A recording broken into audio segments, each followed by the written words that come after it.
Tonight we're talking about something deep and dark, something we're all going to face. Death. No one knows what happens. No one knows where you go, if you even go anywhere. Everyone's seen it. No one wants to deal with it. Here we go. We're going to dive right in.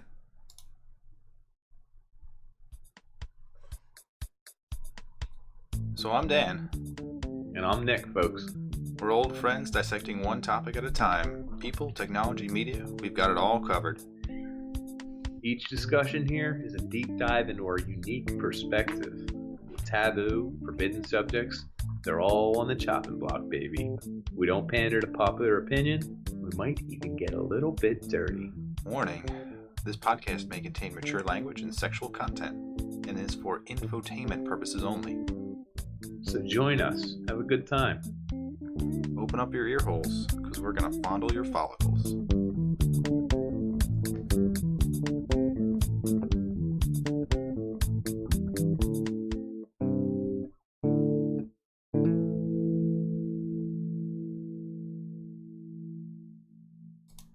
So I am still Dan, and Nick over here is Death. Hey. No, just Nick. I was Just wearing a jogging? hood. Just yogging late at night. So, yeah. Huh? We're going to do the big one. The death one. We Yeah, did we're touch gonna on talk this one about in that. previous episodes. Where we touched on religion I and think soul. every episode. Mhm. I did search death in like all of our previous episodes, and it showed up like 4 or 5 times. So I'm pretty sure we talked about death quite a bit. But did we really talk about it? Not enough. New purple pen. Oh, Like it? yeah, it's very colorful. I did the whole episode in purple. That's how I made death feel more Yeah, beautiful today. spray a little cologne on that sheet. A little glitter. Yeah.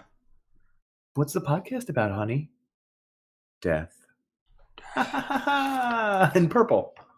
Oh, how sweet. So I researched death, just like the definition of the term death. Mm-hmm.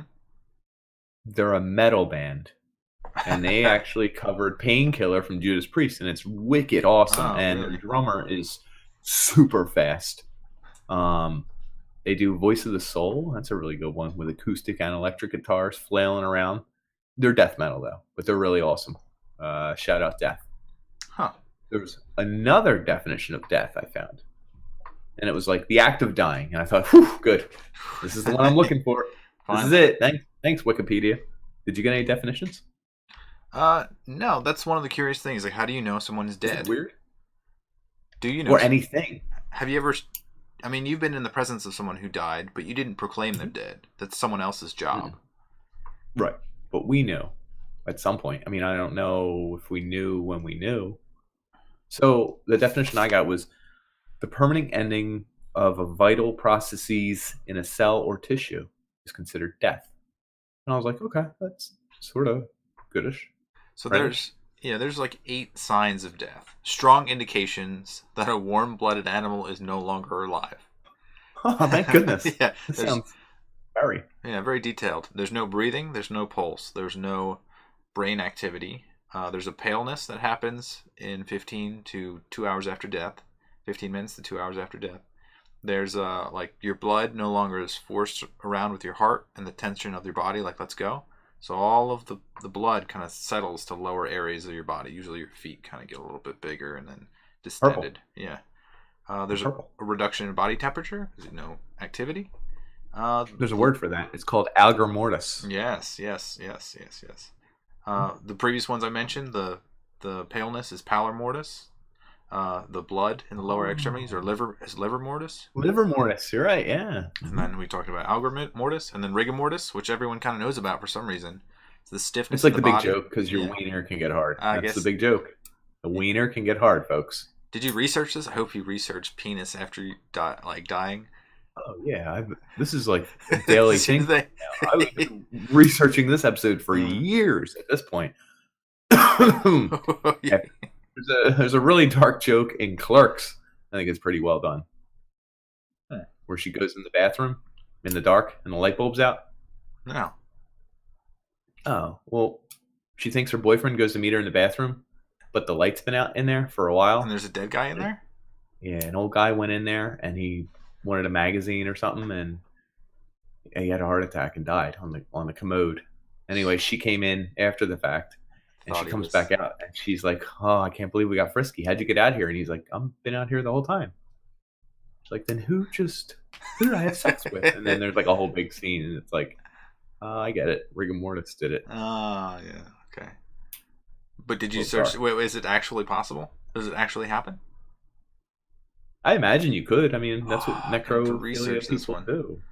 Well, FBI, here I come. I'm sure you could have sex with a corpse if you really wanted to. Like, are you emphasizing that you could? Yes. So there's a Wikipedia page called Death Erection. It's also called Angel Lust. That's good. That's Angel Lust. Get some angel dust, have a little angel lust, and call it a night, folks. I don't even want to know. A death erection, angel lust, or terminal erection is a post-mortem erection, typically called priapism. Priapism? Yeah, I've heard that term. Yeah, priapism. And you can ejaculate. Observed in the corpses of men who have been executed, particularly by hanging. Yeah, I guess because it's an asphyxiation thing, right? Because don't you get off more when you are choked? I guess so. I think it has something to do with the pressure on the brain, where like the blood is forced into your head, so like it causes your body to eroticism react erotically. Yeah, I guess so. I guess so. Yeah. And then the final sign that you've died. If you're one of the guys who has to take down the dude who's dead and has been hung, but like their waist high is right here, and you're like, you're trying to hold them up. You gotta grab the legs, and they're like whacking you in the forehead, and you're like, ooh. He's not dead. Put him back on. Put him back on. I'm thinking about like the mortician. Like, does the mortician have to deal with that? I mean, finish it? No, the mortician does not. Depending on, there's really upscale places where they will finish. Yeah. You know, if you pay it up. How much you pay? Did you know there's also something called a coffin baby? Mm. So a woman, if she's like at least like 6 or 7 months pregnant, and she passes. Because all the gases and everything else and your muscles relax, the gas can actually push the baby out. Like you will still give birth, even though you're dead. It's not exactly a common thing, but yeah. We kind of touched that in the vampire episode. Like the bodies will inflate and fill with blood, and then they'll cough up blood, like looking like they had just fed on something. So like vampires, that's the origin, is where the mouth is covered in blood, like they just ate somebody. So the final one that you know someone has died is they start decomposing. Putrifying, I believe. Yeah. Putrefaction. Primordial ooze. Which we kind of touched on in a previous episode too. I think we did. Didn't we touch on how there's scientific studies that can tell how long you've been dead just by all these processes? Yeah, well, they use real bodies and they put them out in the open or in different situations, different scenarios. And they try to... Well, we got here already. I did a little... if you're not in a grave, just a few days you'll start to decompose because all the bacteria and stuff out there. Yeah. Within 1 month, they're left with a, in quotes, scientific study, unidentifiable liquid mess. Yeah, you turn to ooze. With bones, obviously. But like the organic matter turns kind of liquidy and messy and mushy and black and tar-like. This reminds me of something I read about someone who died in a bathtub, and like I think they had pictures of the person in the bathtub, and it was just like soup. It was disgusting. I don't want to. If I'm gonna die, I don't want to die in a bathtub. In a bathtub, undiscovered for 8 weeks. Okay. Yeah, that's the worst way to go. Imagine his roommate who just kept ignoring it.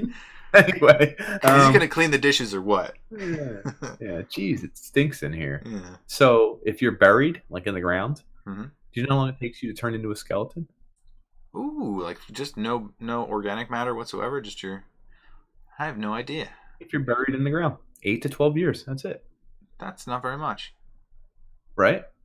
But Huh. I mean, how long was his skin going to last? Just because it's not exposed doesn't mean Hmm. bacteria aren't down there and everything else. Yeah. Huh. Do you know how long the average skeleton lasts? It's not as long as you think either. Average, not all of them. Some last Like I'm longer. gonna say like 10,000 years. 50 years, your bones start to decompose So they just in the disintegrate? ground, not in a grave. Exposed to. In the Okay. ground. Right, not in a coffin. Coffin changes everything. I'm just talking if they bury you in the ground, even if it's like 6 feet under. You don't got a coffin. You bury your loved one. 50 years later, you go Do they dig have them up. stats on like whether you're in a coffin? Like if you're in a coffin, like how long? I couldn't find them. Because I don't know if a coffin is preservation. Really, I mean it's sealed. Probably. I mean, but how soon does it become unsealed and then it just becomes ground and water? I don't know. That's a good question. I'm not really sure. You probably uppay for that too. You can uppay for all of these, folks. Yeah. I want to backtrack just for a second. So we talked about death. We gave the definition. Oh, do you know how many people die a minute?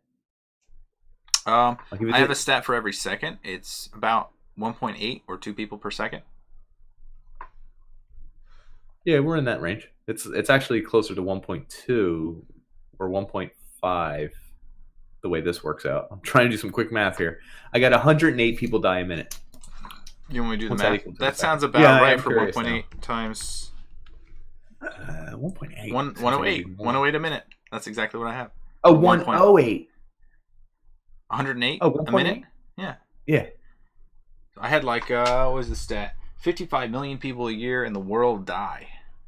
I had 56. Yeah, okay. That makes sense. Every year. Yeah. That's So a lot of people This is have a bit died much. since we started. We're in the 12th minute Oh now. no. Oh no. That's like 1,200 people We have still died. metal. Have a death count up in our corner. How many people have died because of our podcast? Yeah, during this podcast, how many?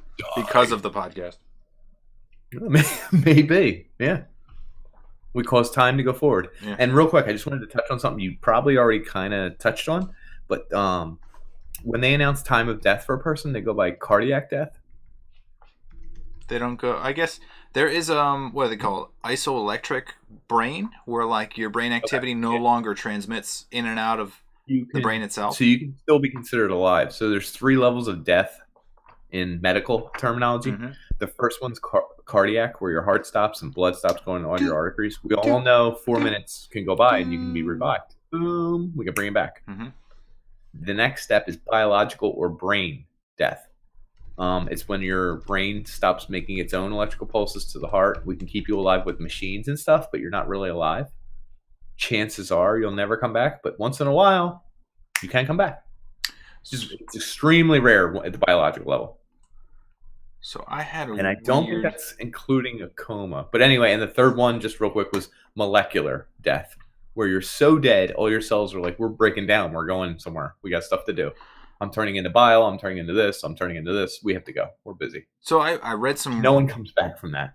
I read some really weird research that said your cells don't die when they're deprived of oxygen. It's when the oxygen is reintroduced that they die. So I started reading about reperfusion. It's where you're giving oxygen slowly back to the cell so it can come back to life. It was in a theory of doing like a Lazarus effect on a human body. Is bringing it back slowly and not letting it not letting it die the instant you give it oxygen. So they're like trying. The problem is, wouldn't the brain's your problem, I assume. Cells probably aren't a big issue. But I think the study started because of like heart attacks. Like the heart attacks deprive you of blood and oxygen to certain parts of your body. So like if you bring back the oxygen to a certain part of your body, it will die and then you'll die. So they were thinking about ways to bring back a slow flow of oxygen back in your body to not kill the cells in that region that were part of the heart attack. So I mean, it seemed really interesting. It does sound interesting. I'm skeptical. I am skeptical as well. I'm the doubter of the podcast. Dan believes everything he reads. He's an optimist at heart. Yeah. He wants to give all his money to children. He thinks the Eagles will win the Super Bowl. Actual Eagles, like the animal.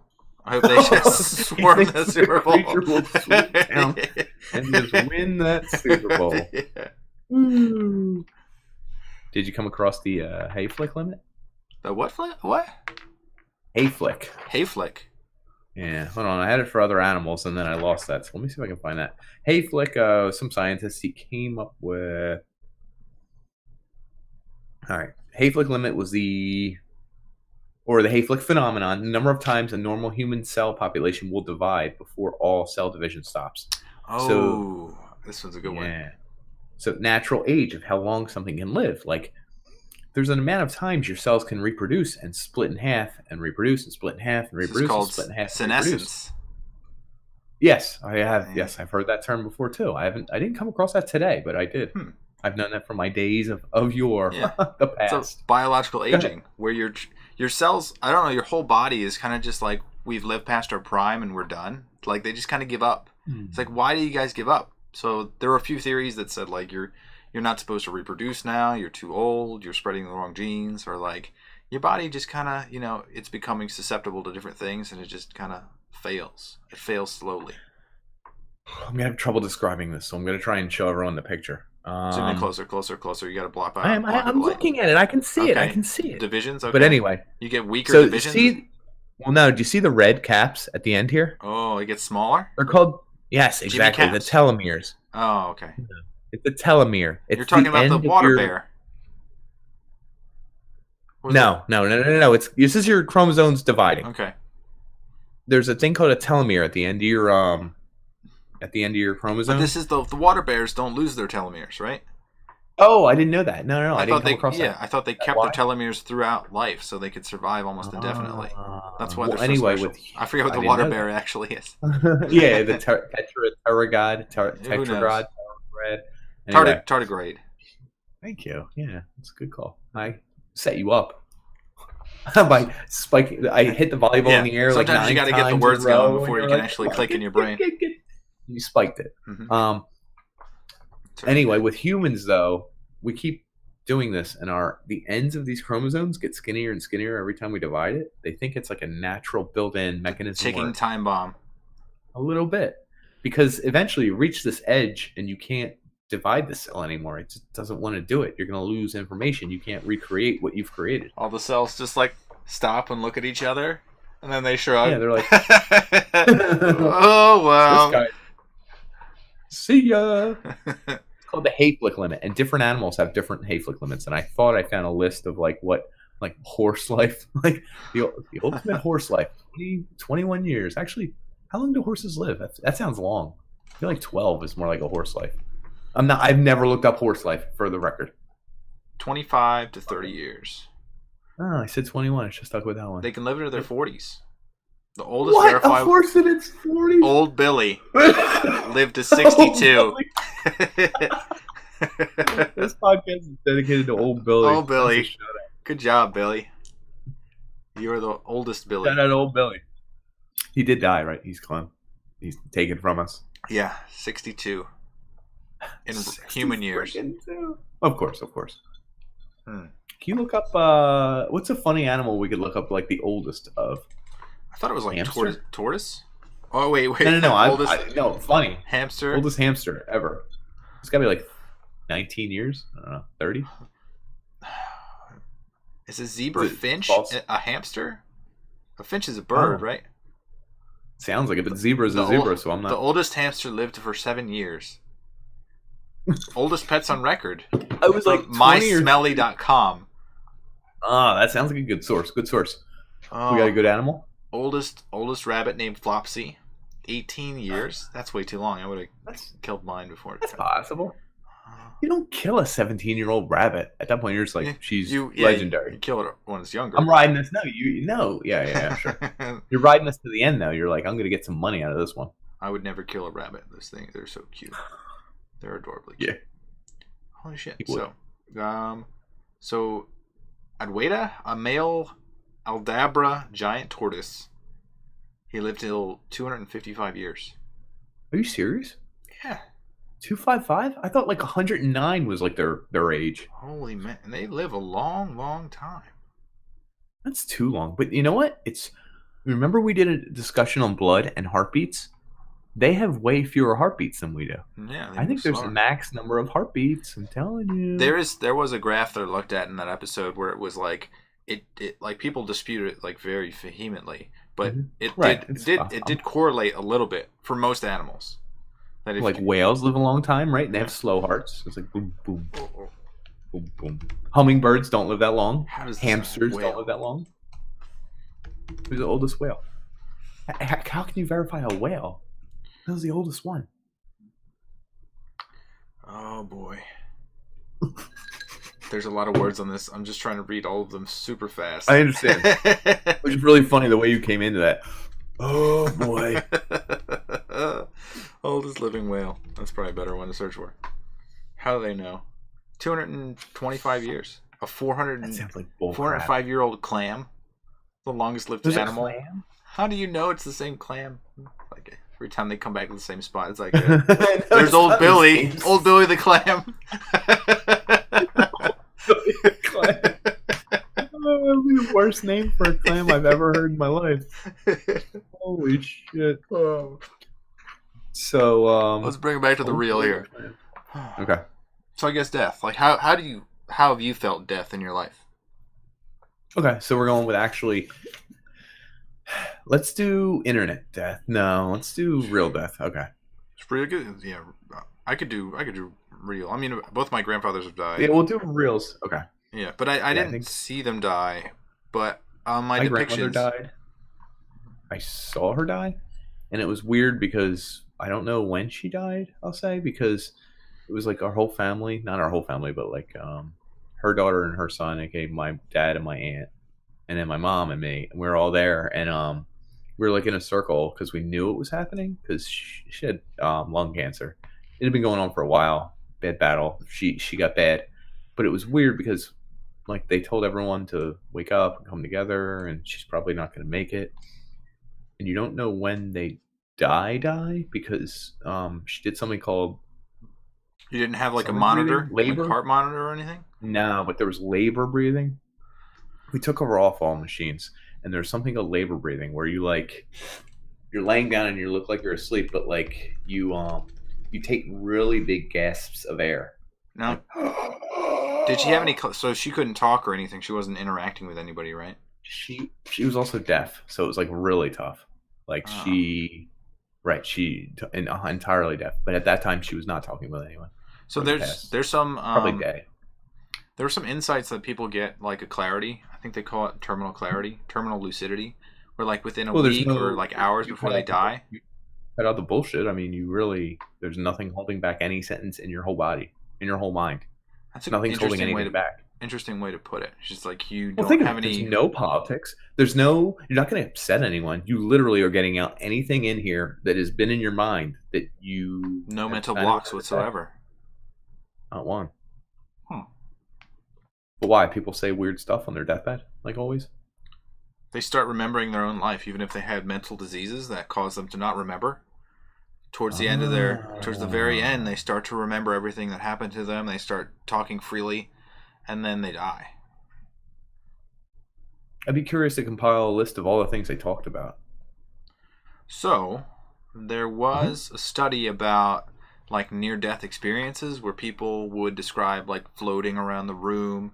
They did a study where they recorded people that were near death and tried to figure out if they were like moving around in different ways or if they were interacting or if they like had quote unquote died, like not had a heartbeat for a certain period of time and came back, and then what they described.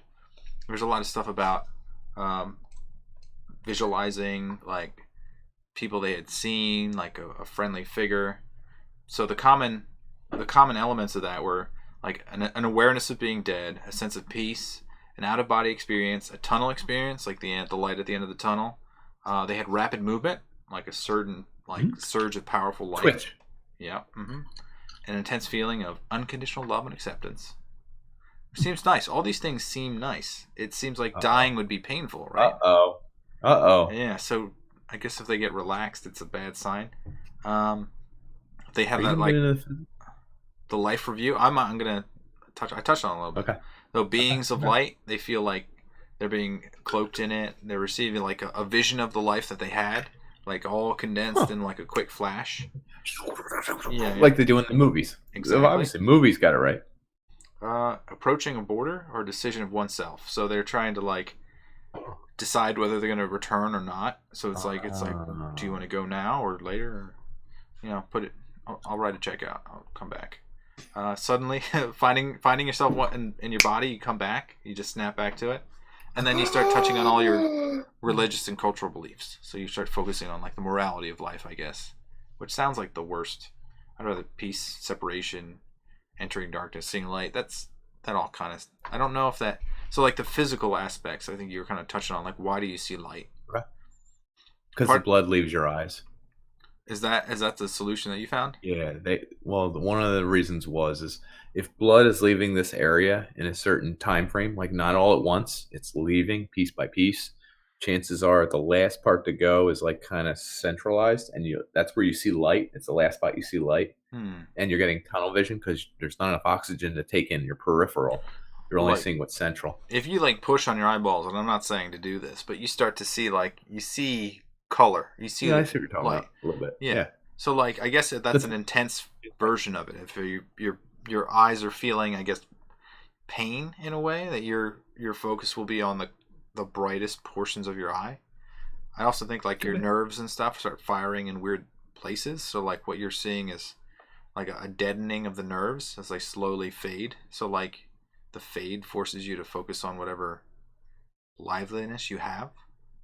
They said your sympathetic nervous system and your other nervous system. Parasympathetic? Thank you. Maybe. Actually doesn't sound like it was a para. It was like a third one. There's probably only 3, so who knows. They think that when both of those are turning off and activating at the same time, and turning off and activating, it gives you this kind of rush and this feeling like you're moving forward.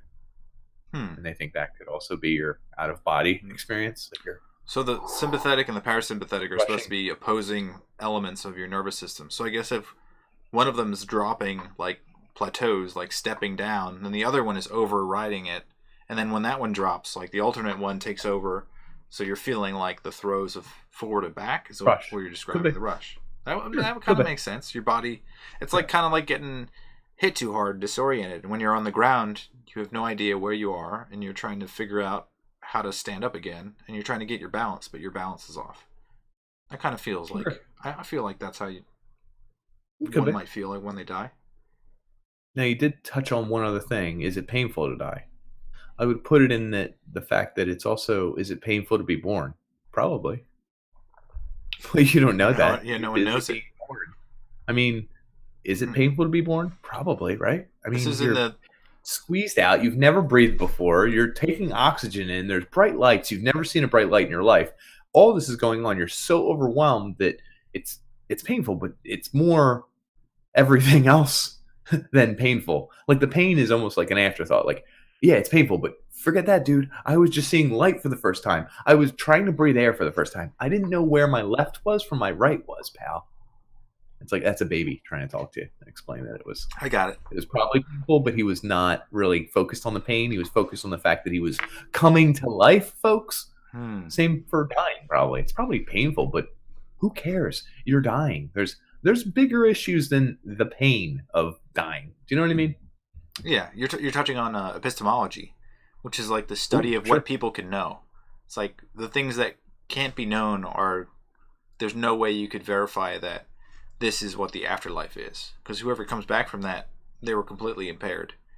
There's no way to tell that this person's experience is the same as this person's, and that's definitively what happens. Same thing when a baby's born.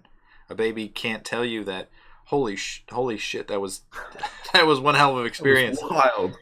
I saw this, and this. It's like no one ever. Do not go in there.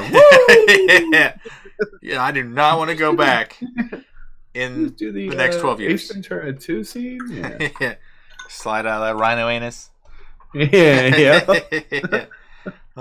Or Danny DeVito out of the couch. When you think about it. Yeah. But Danny was a better shaped individual for that scene. Oh, boy. Such a good scene. I agree. So back to your grandmother. Wait a segue. Oh, sorry. No. I don't know that she was alive when she was taking labor breaths. If that's what they're called. Where you breathe in for like 18 straight seconds, which is weird. Like you breathe regular, difficult breathing that occurs at the end of life frightens most people. So there's a weird. So you could. There's weird. Like a weird kind of like abnormal Well, breathing? she was breathing inwards for like 8 straight seconds. It's not like one. It was this. Oh, that's But like she was asleep. Like she was not awake. So like we would see this and we are like, was that it? Like I thought that was called the last breath. I was only like a teenager and I saw it and I was like looking at everyone like, is this it? And then like literally 2 minutes later, she would breathe out and do it again. They say that it's the fluid around the lungs that is forcing your body to fight like the pressure because your body, I guess your body Okay. doesn't have the strength to You do want it. to collapse. It wants to just collapse, but your Yeah. body's pushing outwards. Yeah. So the deep Could be. inhale is breathing like a fish, they say. Like a fish just. Yes. Yes. Look like a fish breathing. Yeah. Interesting. Anyway, at one point she did one and everyone in the room was quiet and like it went for like 5 minutes and no one talked and no one did anything. And the same way I discussed how it's like when someone's born into a room, it's weird. You don't think of this until it happens, but there are like 5 people in a room and suddenly there are 6 people in a room and there's no word to describe that feeling. It's like, it's like notification on your phone. Yeah. You insert 4 quarters into a machine, all of a sudden you're a new character arises. But it's the opposite. It was like there were 6 people in here, but now there's only 5, and it's so weird. And it was, I mean, because it's my grandmother, it was the saddest thing ever. But like, and I see my father and my aunt in pain, but at the same time, from just a visual and like living it perspective, it was like something disappeared and will never be back. It's weird. It's like kind of dark, kind of deep, kind of. Yeah. Whoa. I thought about this a little bit. I saw something really important here. I just saw something so important, is what I thought. Like I saw something monumental, and it was the end of an entire life, which is weird. I don't know. It's kind of a bizarre thing to think about. That Yeah. like you keep creating new generations, and the generations that you create are you, but you pass away, and the feeling of having life is really what we're doing right now. We're having a conversation. We're interacting with one another. Whoa. Yeah, it's kind of sad. My father-in-law lost like 3 of his friends this year, so this is kind of what spurred the suggestion of the topic. So like, there's a point in your life where you see that, I guess you're well past your peak, which we talked about before. Like you're in decline, and then other people start to fade away. So it's 31. like, yeah, you feel like you're, what's the word I'm looking for? Dying? Maybe like you're dying, Okay. you're insignificant, maybe. Okay. Like you're fading. You're not living anymore. Okay, yeah, fading. That's a good word. It's like the fading part is the scary part, I think. So, like I noticed this when my grandfather died. My pop-up. My pop-up died maybe when I was in college. So like I saw him in like maybe the beginning of college, which was like October-ish. Maybe I saw him on the holidays, and he was fairly normal. And then like the cancer got him, and I showed up in April because he was in the hospital, and like he was completely different. Like he was a skeleton. He was alive and functioning, but like his body was withering away. So it was brutal to see that. Which affects your brain too. Yeah. It's like he's no longer the person I remember. He's no longer walking around. He's no longer chuckling. He's not sneaking me a $20 bill or giving me a handshake. And that's like 100% of your, I guess, being alive is focused on being alive, and then your brain, your fun stuff. Yeah. If you're dying, I guess 100% is just focused on staying alive. So you no longer have time to be yourself. Is that a thing? I don't know. It's kind of. I mean, because if your mental focus is on breathing and making it to the bathroom and everything, like your entire focus, you don't have free time to think jokes or laugh or old stories or talk to people or do that kind of stuff. Your entire existence is spent doing stuff to stay alive. You would stop being you. So right? so that's what I'm kind of leaning towards or touching on. Is that when do you stop being you? It's like when you're fading into what you know is death. Like if you have ALS or some disease and you can't keep enjoying life. It's like the enjoyment of life for my father-in-law was having those 3 people as friends. So you start losing those friends, and it's almost like a little piece of you dies as well. You can no longer talk about the stories that you remember between yourself, and I guess I'm going to go into like, what do you want to have happen when you die? Like, how do you want to go? How do you not want to go? What would be like the, I guess, the optimum thing, and like how would you want your body to be at that point? So there's like a bunch of questions in there. Yeah, I got you. We're gonna come back to this at the end also. You got something? Okay. Because that's like no. I'm not even gonna avoid the question. I just know it's coming back at the end because this is kind of how the episode ends. I can already feel it. But to answer your question quickly, without getting too crazy, it's Tuesdays with Maury, except that it's called Wednesdays with Nick.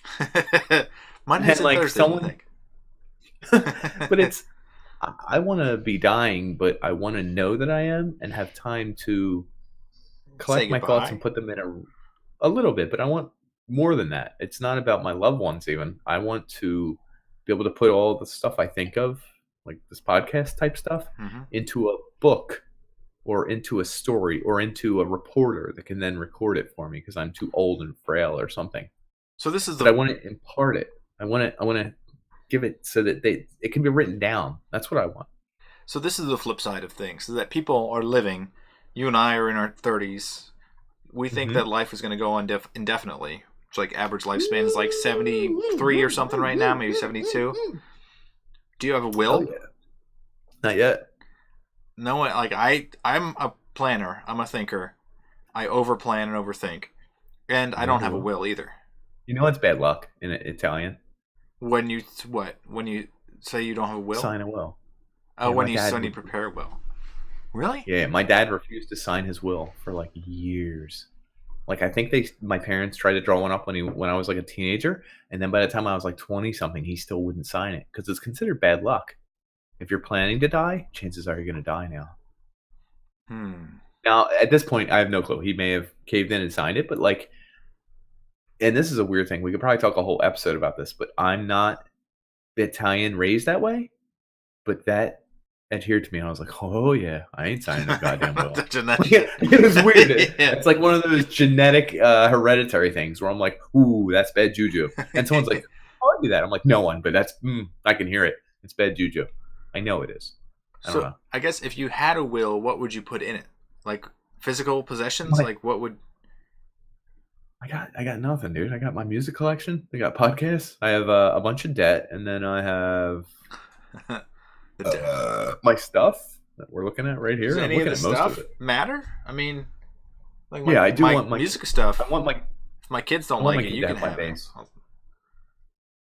You don't care. All right, so I'll put it this way: if you left me something, you should leave me you could leave me your music stuff, because especially if the kids don't like it, I would. Pen I use to write all my notes for my podcast episodes. I don't care. I like that. You probably care about it. You're like, this is my favorite pen. I'm like, nope, don't care. Nope.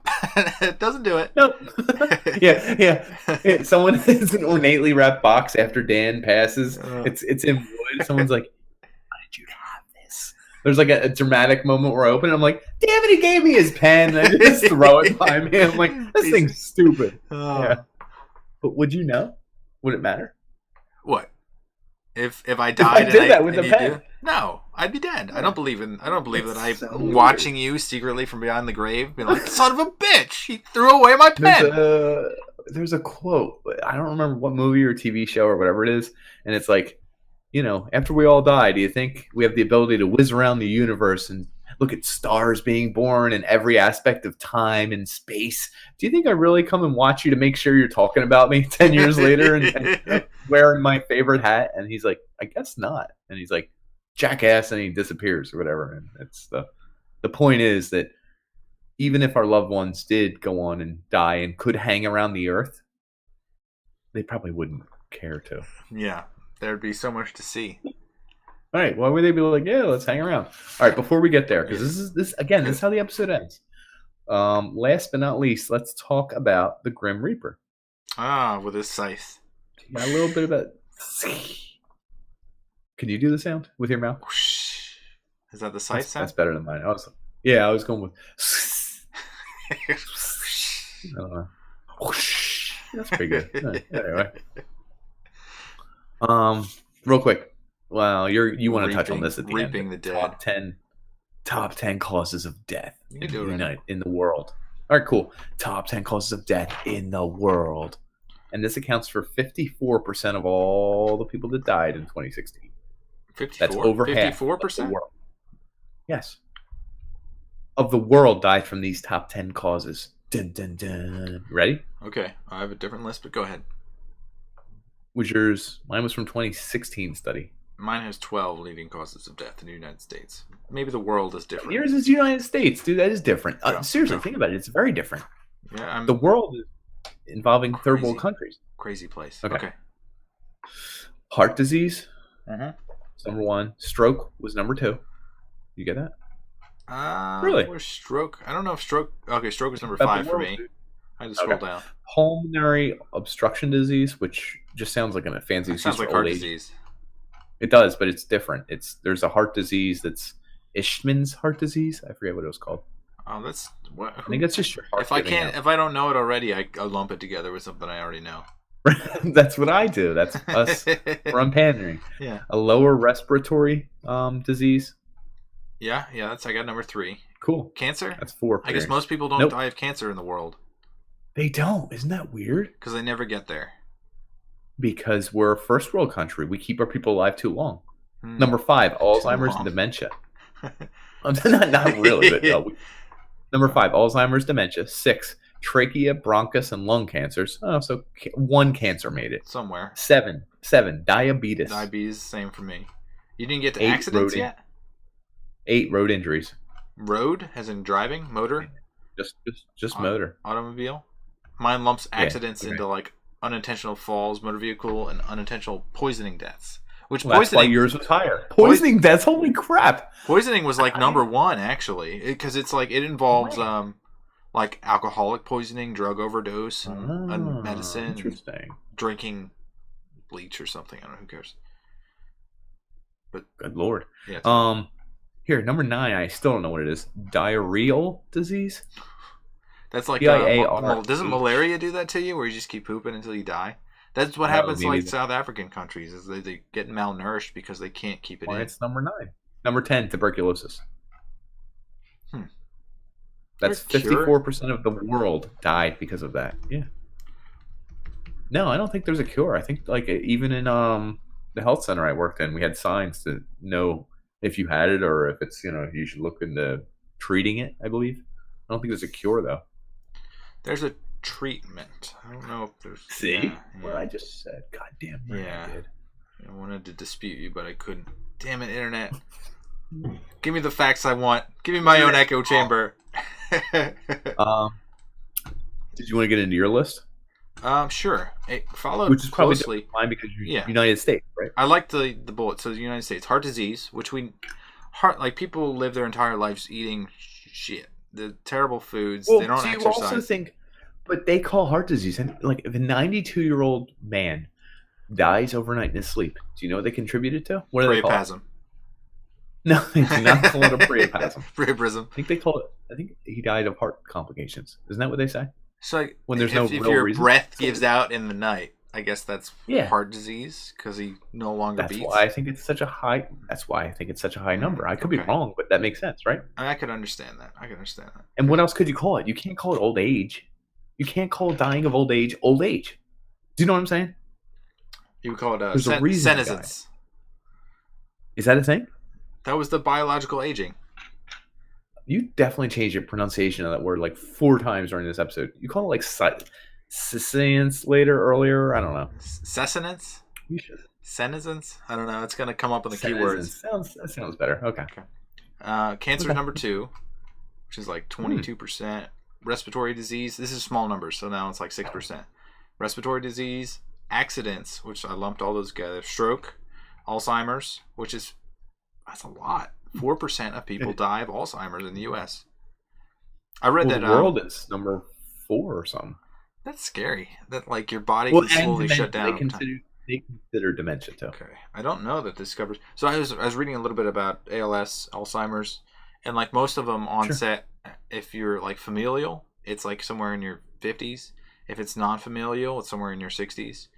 But if it's a familial genetic thing that occurs early in life, they call it junior Alzheimer's. It can start when you're 25. So you can start dying of Alzheimer's when you're 25. It's like 1% of cases or something. But I thought that's awful. Like your body still very much has so much vitality to it, and Alzheimer's takes it. No offense, you could get hit by a car tomorrow. I mean, you're over 25 now, right? Not saying you could die in any which way, and it'd be awful. Yeah, I think Alzheimer's would be the worst. Tuesday with Morrie. If you haven't read that book, I mean, you've read that book, but if the listeners haven't read the book, is it ALS? What? Is it ALS he dies of? Yeah, he dies of ALS. Okay, I can. It was. Or Lou Gehrig's I never read the disease. book. I just know I want to. Had to say. I did read the book. Yeah, I know. Thank you. Diabetes. Lou Gehrig's disease. Then influenza, pneumonia, kidney disease, suicide. Suicide is number 10. 1.7% of people in the U.S. die of suicide. Okay, I could do it. We're going to do a whole episode on this because I think I wanted to write a book like this.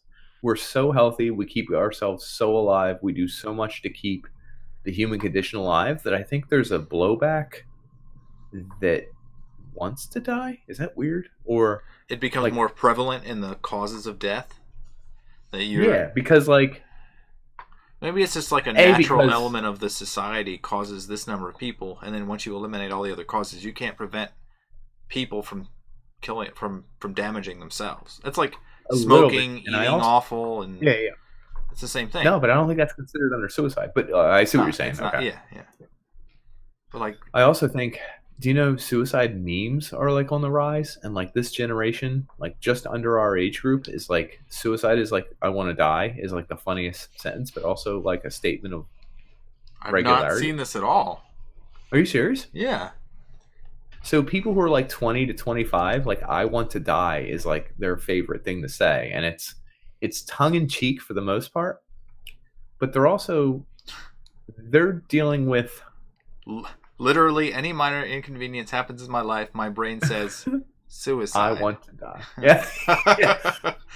It sounds funny, but I think it's going to lead to increased suicide rates in general because there's also two things that lead to suicide more than anything else. Loneliness, which is a detachment from actual human connections, and we kind of already headed that way. I see that, more and more every day. That's already headed this way. And two, the fact that there's such a disparity between the wealthy and the poor that there's no way out of your situation. So I think a lot of people will head that way. I didn't want to get into this episode, but yeah, you can't protect people from themselves. It's a weird thing. Also, the standard of living is pretty high right now, and people don't see it that way. And it's a shame that because most people don't have hot water, they can't, feed themselves. Drink, they can't, like they don't have any free time. Yeah, all the other countries in the world have much worse issues than we do, and we don't see it that way. We can't get out of free time leads you to overthink your situation too. Yep. Anyway, moving on to I have 11 and 12 here. Oh, what's 11 and 12? Sorry. Septicemia, which is blood poisoning, which is that's actually legit. I know 3 people who died from that in the past 3 years. Yeah, at one point they took a blood culture of my son, and they said he had septicemia. Apparently, on your skin there are a whole bunch of bacteria that are absolutely awful for you. That. Yeah, right, so you can suck in part of the bacteria that's all over your body that can kill you if it's inside your blood, and it will show positive. So it took a few blood screenings for them to say he doesn't have that. He's okay. But which sounds terrible. He's going to die. Yeah. Other than that, everything's good. Oh, by the way, it was a bacteria reading on the surface. Yeah. Sorry about that. Yeah, it takes 24 hours. So in that period, my wife and I were not having a good time.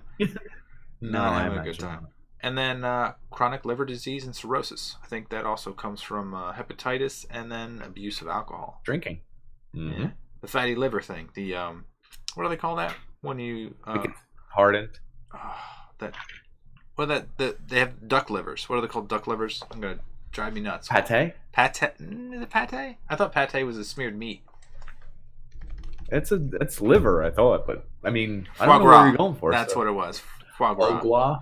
Yeah. Foie gras. So they purposely fatten the ducks so that their livers become extra fatty, and then they kill them when their livers are so fat. And then I never had foie gras, so it tastes better because it's pure fat or something? I don't know. Who cares? I believe it. I mean, I don't. That sounds terrible thing to do. I like that we're the superior animal on the planet. Oh, here, Dan. We're gonna force feed you some corn until you get so fat that we want to kill you and eat one of your organs. That's fantastic. Thanks.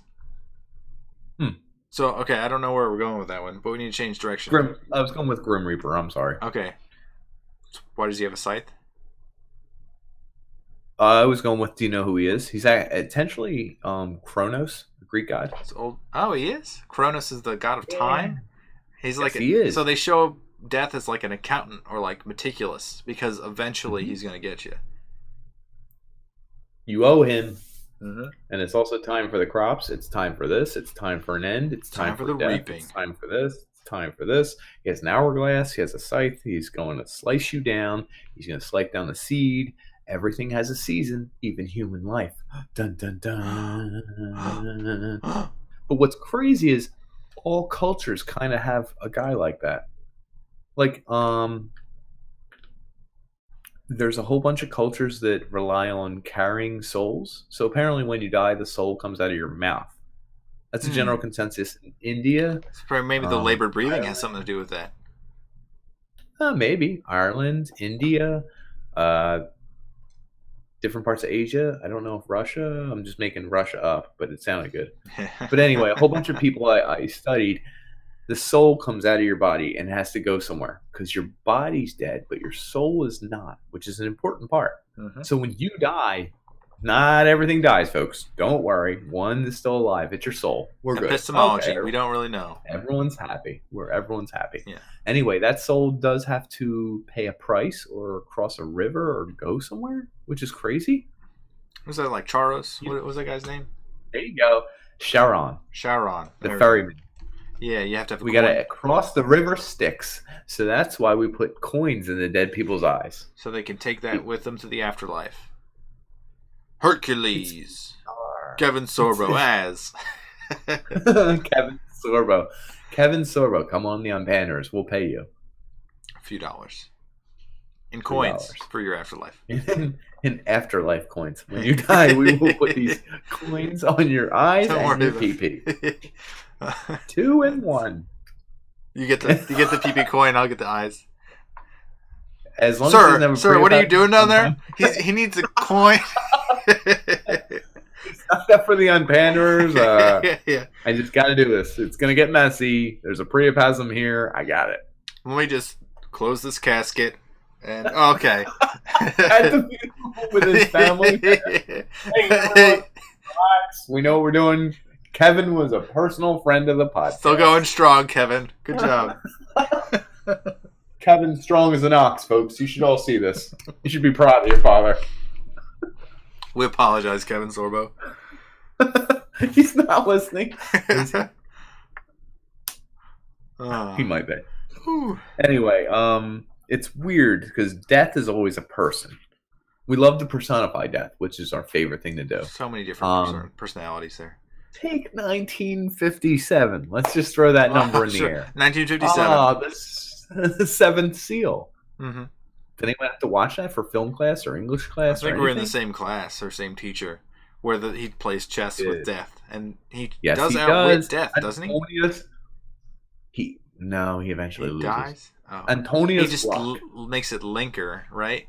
Yes, he makes it last, and he keeps saying like, "Hold on, I have to do something," and he leaves the chessboard, and he's like, "I will be back," and he's like. So this reminded me of a theory I've had since I was like 13, 12, 10, and this might have to do with my theory of death, but not advertently. I always thought, what if something was chasing you like a saw blade that spun really fast and could break through any material and was chasing you to kill you, but it only moved at half a mile an hour? You would obviously get in a plane and fly to like millions of miles away. You'd forget about it. Oh, dude, you totally would. But it never stops. It doesn't sleep. And it doesn't need to pay for airfare. It just crosses the ocean, crosses land, goes wherever. It's following you your whole life. It's easy. I mean, you could go from PA to California. It would take, how long would it take? It would probably take weeks at that speed, right? It would probably take months. The Or U.S. is like let's say 3,000 1 mile an miles, hour. half in a mile an hour. So that'd take Well, I said let's say 1 mile an hour because that's a more round number. 3,000 hours. 3,000.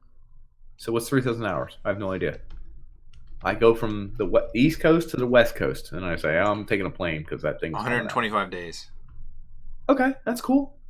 And eventually, going back and forth.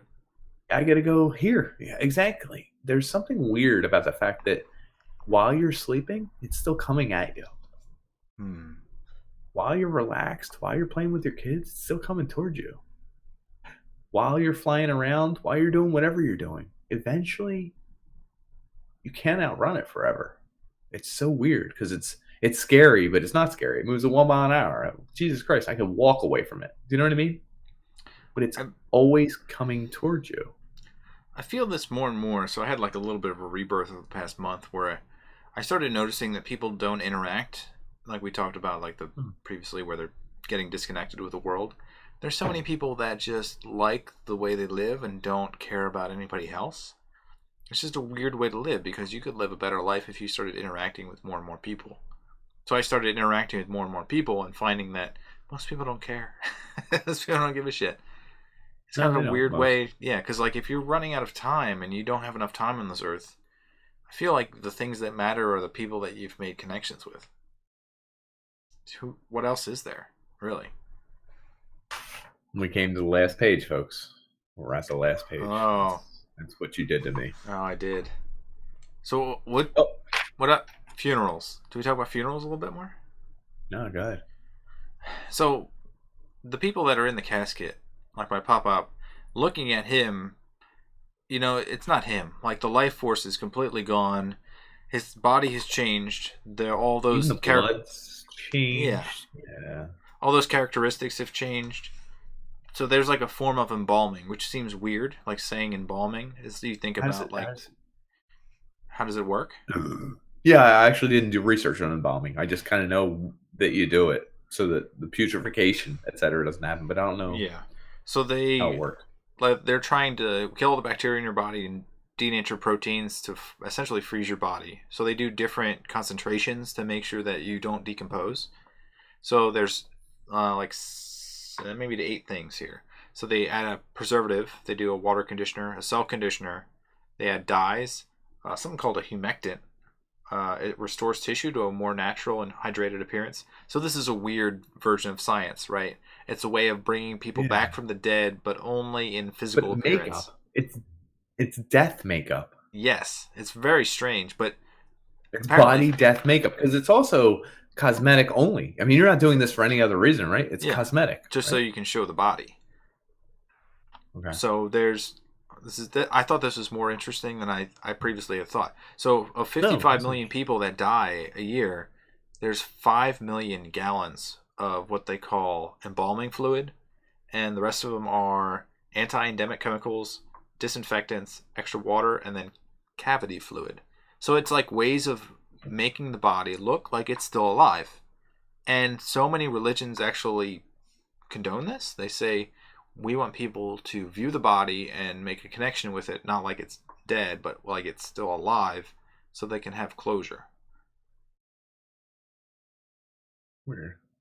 So there's twists to this. Is that there's somebody that was a dentist. I say, Martin Van Butchel. He wasn't getting enough foot traffic for his dentist business. So his wife had passed away, and he thought, I'll just pump her full of all of these embalming fluids so that I can preserve her and put her on display in front of my store. Vsauce said no one had ever embalmed a human. This happens all the time. We do this for funerals. You said like within a few, a day or two, but people's no bodies. one's taxidermied a human. It said in the episode. Are you telling me he essentially I know it's taxidermy, but it's a little different, isn't it? It's dark, yeah. So, is this taxidermy essentially for humans? It is. They do this for. I know Russian leaders and like other like prominent figures. They make sure that their body is almost like plasticized, so that like so many people come to see, and like if Putin were to die, you'd like bow before his plasticized embalmed corpse to say goodbye to him. It's like they would keep him embalmed long enough for everyone to see him and say goodbye. So like this has happened before with I think there was a British leader, one of the earlier kings, and they Churchill. What's the list? I don't know if I could find it in time, but here you Yeah, go. Here I found it. Lord Nelson. His body was preserved for 2 months in brandy and spirits of wine. He mixed with camphor and myrrh, and the body was found to be in excellent condition and completely plastic. So they essentially soaked his body in alcohol so that other people could find him and show him. Is this what happens to the people pronounced sainthood? You know how their bodies stay intact for months and months and months? It could very well be what they do, is that they keep the body looking like it's alive by using all of these fluids so that people could be like, oh, he really was whatever he was. He was larger than life, I guess. Right? I guess. I mean, I don't know what to say otherwise. Yeah. Could be. Isn't that really messed up, though? It's like you're using a science to promote like a theological idea. Here's the weird part. Judaism says you can't have tattoos on your body. You can't be buried if you have tattoos. I read that they also have to bury the corpse within like 24 hours or something. Like you're not Correct. allowed. They always put an exemption on, I think, for Shiva, which is like a mourning of the dead. They'll allow you to mourn the dead for an extra day or two. And they always claim they're doing Shiva. I think like anytime someone passes, you want relatives to come. You say you're doing a Shiva. So it gives you more than a day. But either way, you want more than a day. You can't bury people with tattoos, but then we're going to embalm them? Like put weird chemicals in them? Yeah, you're essentially making sure you're pumping them full of all this weird stuff. And in the olden days, like you know, like mummification and all that sort of jazz that the Egyptians used to do. The jazz, baby. The Egyptian jazz. The Egyptian jazz. We call that the Egyptian jazz. I love that. Do you know what they actually did for embalming people? No, what did they actually use? I know they used a hook to pull the brain out their nose or something garbage like that. That actually wasn't as common, but yes, they did do that. They would pull out the brain and they put it in a jar. They would do that for all the other organs too. They'd pull out all the organs, put them in jars so that they could stuff salt inside of the body, and the body would then lose all of its moisture so they could preserve it longer. And then they'd put the jars back in the body and stuff you in a sarcophagus and say, boom, you're good. Could you do that? Could you do that to a person like doing a podcast? While they're doing a podcast? What? I don't know. Maybe, is that a very salty drink? It better be. Margarita? Feels it. No, it's a combination of terrible things. I can't wait to die. It's a millennial joke. You'll get it later. So, in light of this, I don't know how I came across it because I've mentioned him in a previous episode, but I listened to a lot of Alan Watts. No, speeches, philosophical discussions. 100%. But he's one of my favorite I almost said philosophers. Yeah. Yeah, that was right. You're right. Philosophers. Yeah. Damn it. Philosophers. Yeah. Do you know why I pulled you over? I don't know, philosopher. Can you tell me? He has one called Acceptance of Death and Meaning of Life. Oh. And what he essentially says is that death is a natural process, and so is life. I mean, all species go through this. All animals go through this. All plants go through this. The seasons go through this. Everything ends, it turns. There's like a turning of death falling over, life turning this way. And everything keeps turning in the same direction, but it's essentially, the way I looked at it is it's the same coin. Death is on one side and life is on another. If you let it sit, the coin just sits there. But if not, you flip the coin. You're moving forward. You're moving. There's a forward movement that I think was beautiful, the way he described it. Well, the way I took it. Where was I? Are you gonna go to like? Oh, sorry. I was getting to like what existence is versus isn't, and it was like real deep and like super deep. You got it. Okay. Existence. I mean, does existence last longer than a moment? And I was like, I don't fucking know. I was like, Literally, as he asked that, I was What are you? like, what kind of stupid question is that? What? I was like, so then he said, if existence lasts in a moment, what does it matter if you're alive or dead? What does it matter? Because The moment's passed. right. Well, no. But if you're in a moment, it doesn't matter if you're alive or dead. If you're in a moment, it doesn't matter. The passage of time is what makes life and death important, right? Yeah. You can be alive, you can be dead. It doesn't really matter if everything was frozen in one moment. You're If saying everything that was you moving can, forwards, yeah. if your life is a life well lived and it's full of moments, then death doesn't matter because you've experienced life. Is that what you're getting Kind at? of. I mean, because those moments still exist. The moment where you're reaching out the passenger window and throwing something at the car behind you, and it turns out to be a cop, and it's a Molotov cocktail, and everyone's laughing in the car, and you will get away from the scene because just through coincidence, this is the 1940s. They didn't have technology to catch you back then, and everyone's laughing, and you're throwing it. That moment you're throwing it is stuck in time forever. Everyone who was there is laughing. Everyone, you're having a great time. The cop behind you, he has the circle lights because it's the 1940s, and those, the lights don't exactly match up with our lights, and everything's frozen in that moment. Nothing will ever take away from that moment. It's still there. I mean, it's 2018. That moment in the 1940s is still there. It's beautiful. It's hilarious. It's awesome. It cracks me up. I mean, as time goes on, it moved on, but that moment still exists. So does it still exist? I don't know. I'm getting real philosophical here. I didn't want to, but how about having kids? Your You have life kids? goes on. Yeah. If you could pass on I have your own kids. ideology to your kids and your ideology lives on, your genetics live on.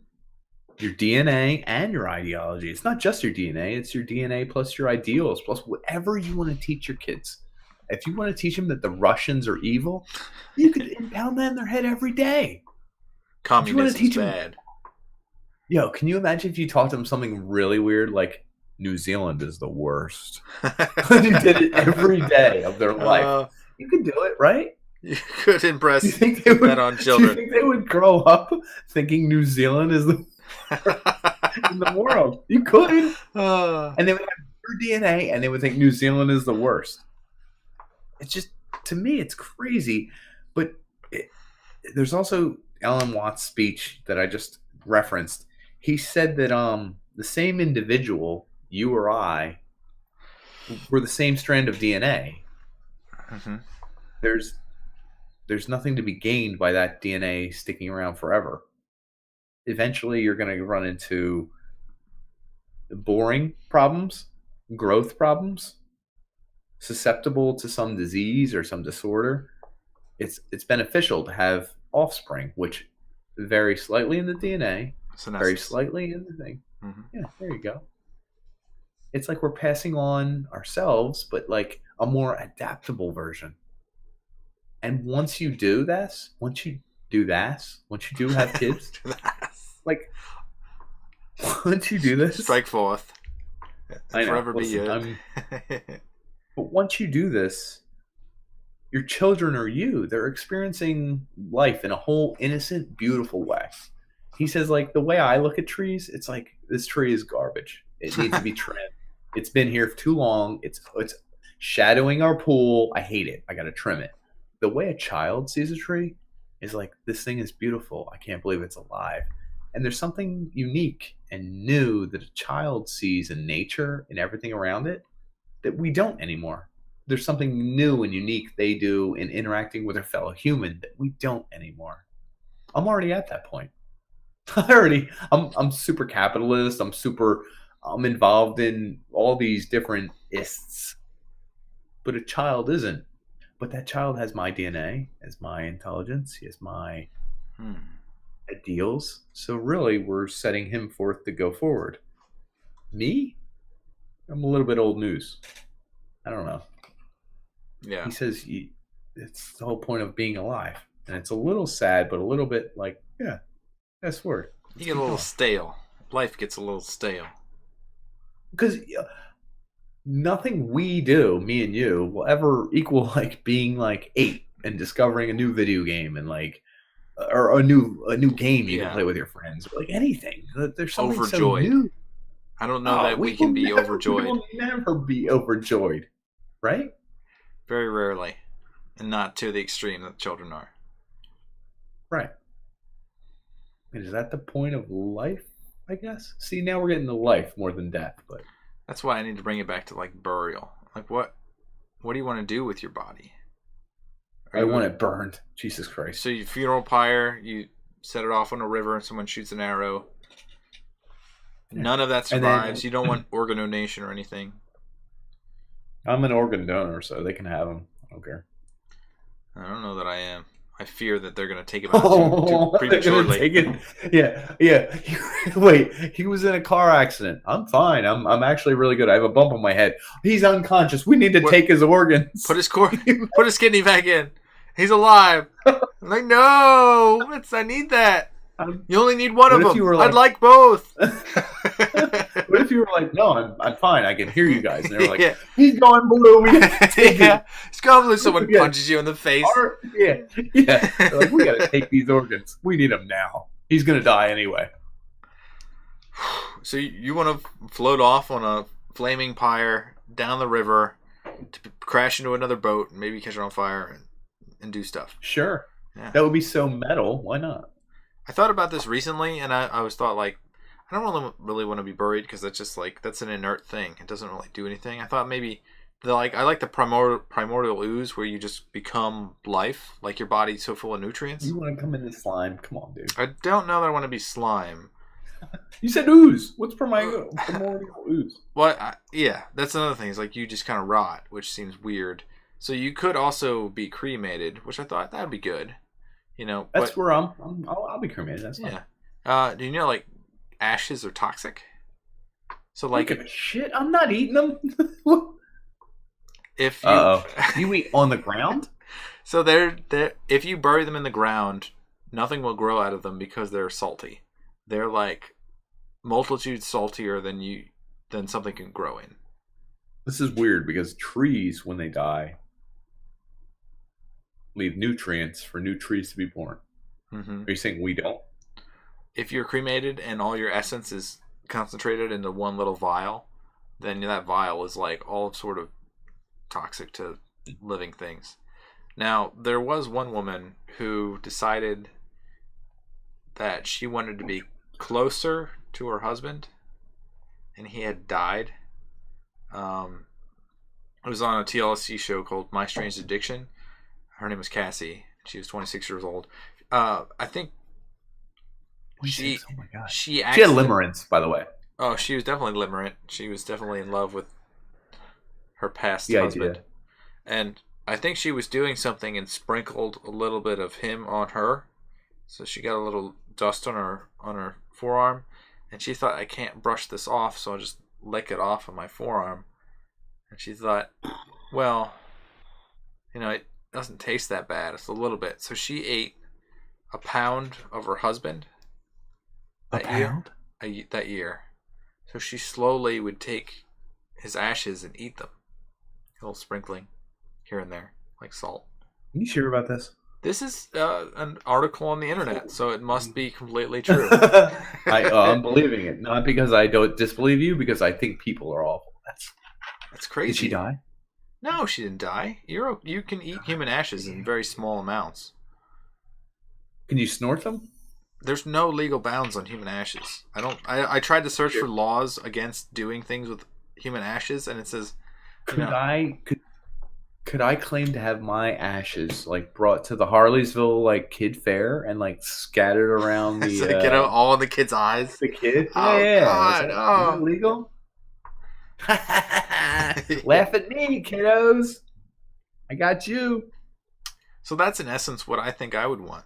Like if I were to turn into ash and have 6 pounds of my ash, I'd give each one of my friends a little baggie. That's what her husband weighed, and she's taking 6 years to eat them. All right, so here's my question: what do I do with your ashes? If you didn't give me instructions, because you died beforehand, but I at least my instructions are probably don't eat them and don't plant them for a tree to grow in, because that doesn't work either. I'd probably say Like go back to the like a moment that you remember me and put me in that moment, like whatever that means to you. You cross check me into a locker and then just stuff me in the slot, that little slot. That you can't fit. Doesn't fit. My books are covered in ash. Some kid. I have to think outside. I don't know. But that would make me laugh if I'm watching you from the afterlife. Like little Billy. I guess so. Oh, Billy. Oh, Billy. Yeah. That live forever. I think that might be a good thing to do, but it puts the onus on all the people that like, what do I do with this guy's ashes? God damn it, Mike. That would never bother me. I think I would find awesome things with everyone's ashes. I really think I would. I would take it very to heart and move forward with it. I feel like you'd be driving down the highway, you'd cut somebody off, and they'd be like, they'd give you the finger, and you just sprinkle my ashes. You're just like, oh. Nice try, pal. Hope your convertible closes in time. This is on Pander Dan coming at you live. No, I'd find something good. I mean, I'm fairly respectful of the dead. You could do that with my ashes. It's okay. It would be really funny. So you might be all about it. Damn! He crashed. There's like a plane going, like some huge car accident. I got my funeral pyre. So, another Alan Watts thing, which ties into this, is what if we could live forever? Right? Yeah. He weighed two things. Highlander. One, what if when you died, you live forever? You can watch everything going on. You can talk to your loved ones. You can see anyone else who passed, like heaven. A little bit like what's heaven? Let's say on one hand we have heaven. It's possible, sure. Mm-hmm. On the other hand, you kind of just stop to exist, but your molecules or atoms go back into the earth or the space or the sun or whatever, and they kind of become other things. So part of you works together to become a mushroom. Like, great, good on you. You're a mushroom now. I don't know. Likelihood, if you live forever after you die, aren't there like really good possibilities that you're going to get tired of loving someone? Bored. Get tired of your loved ones? Get bored of being alive? Hate your family? Like, even start to hate physics? Like, there's just things that we can't fathom over millions and millions and millions and billions of years. So you're talking about like a perpetual afterlife where your consciousness moves on, your spirit moves on. It seems like you would think it's the stupidest thing ever because this is one small fraction of the universe, and you're going to just say, hey, I'll continue that while I'm dead. Like, it seems like a bad idea. Like, you can go heaven, hell, or purgatory, and it's just like all of those. It's just like purgatory is the same because you're not going to enjoy life consistently forever, or afterlife consistently forever. You get tired of that anyway. So chances are, wouldn't you rather your consciousness go away and maybe parts of you become something else? So like a rebirth almost? Not your whole person rebirths as something, but parts of you rebirth as like I said, a mushroom. Parts of you rebirth as a rock. Parts of you rebirth as a whatever. And not reincarnation, like your actual physical elements, which is another thing we didn't touch on, which is weird. Did you know, like, scientists are not sure if they should classify rocks as alive, mitochondria as alive, cells as alive, because all these things exhibit some of the symptoms of life, but not all of them. Did you know there are crystals that can reproduce themselves? I forget what they're called. I didn't find it. I said crystals. It's some kind of rock that can reproduce, but that's like lifelike, but they don't exhibit any other signs of life. There are certain creatures like viruses. They can reproduce and do whatever the hell they want, but they need a living cell to inhabit to be alive. So what is alive? What the hell is alive? We don't even know. Did you know there are cyanobacteria that inhabit dead cells? They need a dead cell to find. They get inside of it and they bring it back to life, and boom, they're back in business. They need like a dead cell to bring back to life. So is that cell alive or dead? the way Kyrgyzstan, who's our favorite video podcast? Oh, what I know. Kyrgyzstan, No, Kyrgyzstan, you Kyrgyzstan, stop saying it awfully. Sergey, Kyrgyzstan, Kuwait. Am I saying it right? Kuwait. I know. Not at all. I don't know what why you keep saying it. It keeps interrupting my Kyrgyzstan. That's what I said. Kyrgyzstan. Like anyway, Kazakhstan. They do it. Yeah, the video Kazakhstan over there. That was on, anyway, they did a video on what live and dead is, and the real good point was that all of the molecules that make up living cells and dead cells are the exact same. Things that make up your cells are all inanimate, dead objects. They just happen to be arranged in a certain way and move a certain way where we call it life. They turn disorder into order. So they find disorganized things and they organize them. They use energy. That's life to them. These same elements are in inanimate objects, dead things. What distinguishes the two? Because the elements are the same. And when something dies on this side, the elements don't change. Same molecules, same photons, same everything. So what's life? What's death? And then if we go further, is all matter in the universe alive until dead? Or is all matter in the universe dead until it's alive? We don't actually know. It's a damn good question. That's all I'm saying. Lastly, I was going to read the physics eulogy, which is like kind of dark, but pretty good. Good. It's the one thing. Let me see. Mm-hmm. What didn't we touch? Would you like to touch? So there's two things. There's that woman who ate her husband's ashes. That's also a common thing. I don't think it's cannibalism at that point. Cannibalism. I don't think it's ashes. Because it's not dead flesh. Thing, right? Yeah, it's not flesh. Also, I don't think it gives you nutrients. But there's an Amazonian tribe called the Yanomami who do the same thing for people who die in their tribe. They mix it with banana paste and then eat it. Eat it? So apparently we pair well with banana. And I guess if you had life, like if life was literally like a government form, and it just said like you have a bunch of checklists, like did you go through adolescence, puberty, mature, did you get married, have kids? Like once you're done with the checklist and you sign off on it and you die, how quickly would you go through that checklist? Would you linger? Would you going to be like, I'm going to write something like, sorry, I do all sir. of them but one? Yeah, hold on to the last one. Hold on, I'm doing one more. And just keep waiting to do whatever the first one was? I feel like there's some people that would like to get to the end and just be like, checked out, done. Alan Watts said that even if we could choose when we live or when we die, who alive would ever choose to die?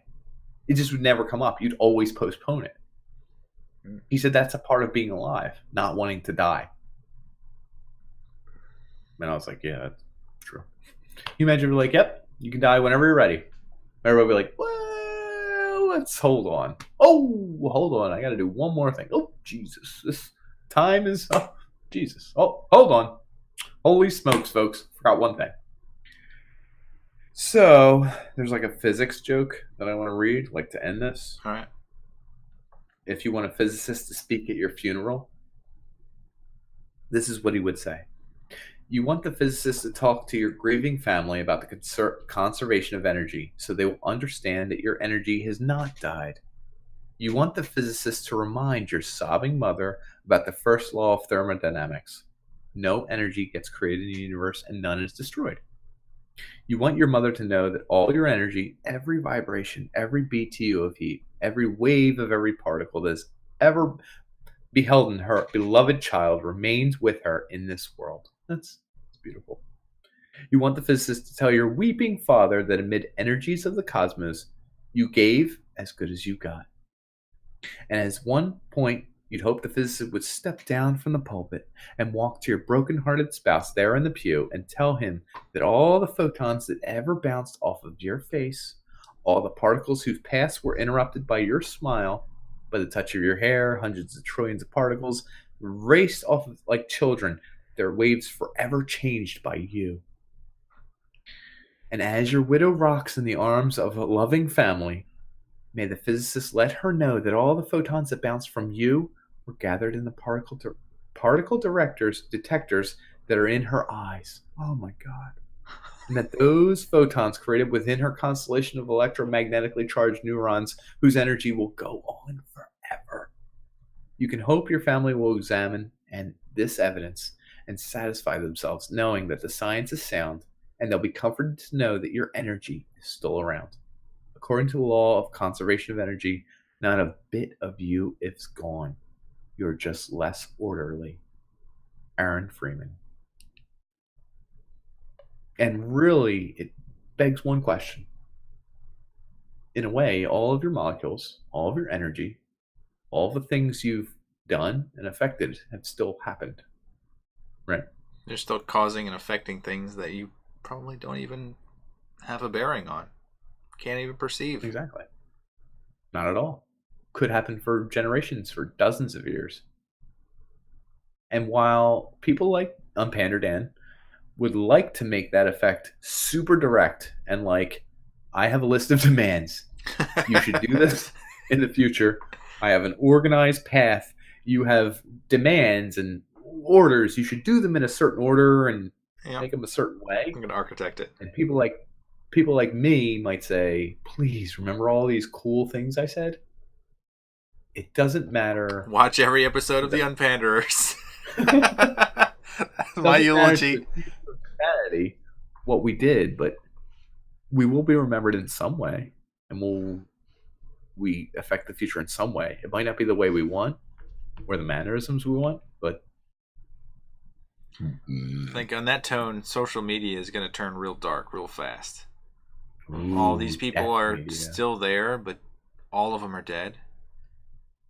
Like in another 50 years, the originators of, I'm going to take duck face selfie. She's going to be gone. It's like, that's what people will remember, the duck face selfie, if that picture still exists, which it will. Is that what you want to live on? I hope not. I hope I'm not doing a duck face selfie. Catch this though. Can you imagine if duck face selfie wanted something else to live on? It would feel more fake. Duck face selfie is duck face selfie. That's what's going to live on. That's what should live on. I don't think changing that to make more meaningful or deep or whatever changes who duck face selfie is. They are who they are. So, don't change a thing. No, and a selfie of duck face selfie being all that's left of duck face selfie is beautiful in that it is who they wanted to be at that moment. And that's very pure. That's life. That's life or death. Well, folks, I hope you don't soil yourself when you die. You will. I hope you don't have an erection when you die. I hope you don't vomit all over yourself when you die. Yeah. It's probably going to happen at some point. But the mortician will clean it all up. Someone else has got to clean you up. Just know that we here at the Unpanderers want to do a summary. A quick summary. And we want to do a quick summary. So what's your summary? So of every human that ever lived, about 100 billion of us have already died. So it's not a big thing. A lot of us have already died. 55 million a year. Keep dying. Senescence. What's your will? How would you like to die? What about your organs? Donation, embalming, fluids, burial, cremation. Spewing everywhere. Oh, near-death experiences. Fluids. Your relatives. Embalming your Martin Van Butchel's wife. Get some foot traffic in there. Coffin birth. Yeah, some coffin birth in there. Coffin birth. Your spirit. Oh, did you know you can turn your ashes into a diamond now? They've found a way for you to live on indefinitely. I don't know how I feel about that one. They can really force them that cubic That sounds- zirconia kind of diamond. I feel like you would live on beyond what you wanted to live on into. You'd be like, come on, can the I diamond can't believe they're disappear? still married. I want to die. Let's put the two diamonds together. They can touch in Afterlife. Banana paste, very delicious. Rebirth, heaven, hell, purgatory. That sounds good to me. Would you eat your wife's ashes? No, that probably doesn't taste very good. I forgot about gibbeting.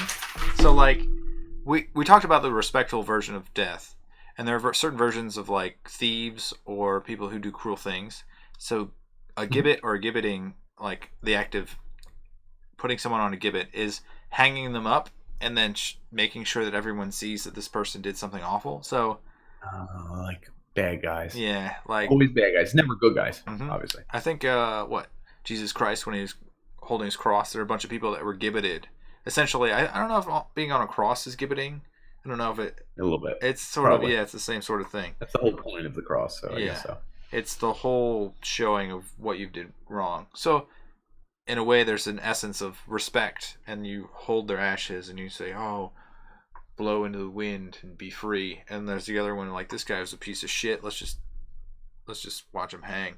Just let him go." So human beings are fickle like that. Sometimes we care, sometimes we don't. Sometimes we Damn. make an example of people. Love and hate. That's life and death. Alan Watts, baby. It's everything. Oh, what? Sorry. And we love you. We like you. We like you a lot. We're not going to give it you. Before you die, donate to our Patreon. Donate to our funds of. Yeah. I don't care. Actually, we don't. Either way, we're going to be I'll fine. see you in hell. I'll see you in hell, folks. Because hell's real.